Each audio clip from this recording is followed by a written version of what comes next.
A school board in Wisconsin has agreed to pay a graduated transgender student hundreds of thousands of dollars after initially denying the teenager access to the boys' restroom and then employing allegedly discriminatory strategies.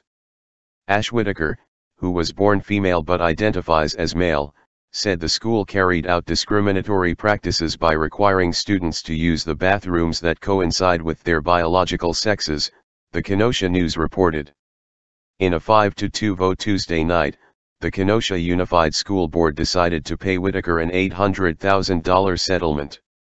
It should be noted Whitaker won't see most of that money, as the majority $650,000 will go toward attorney's fees.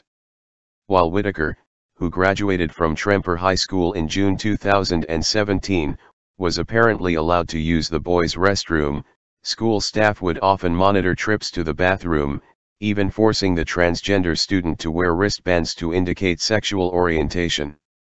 In addition to paying out the massive settlement, the agreement also gives Whitaker the freedom to use the men's restroom while visiting the school for alumni functions.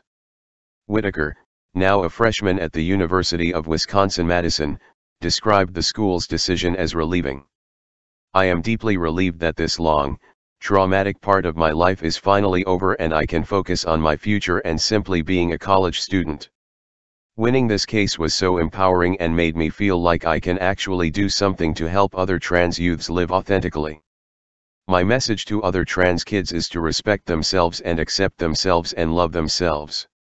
If someone's telling you that you don't deserve that, prove them wrong."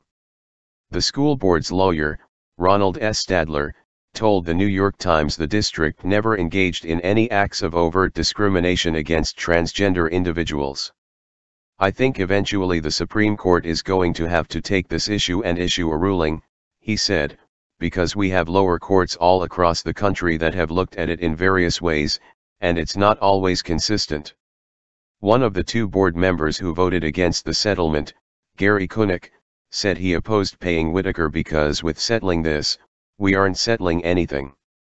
Ultimately, he explained, the Supreme Court needs to hear arguments on the matter because all the settlement with Whitaker does is make the district more vulnerable to future lawsuits.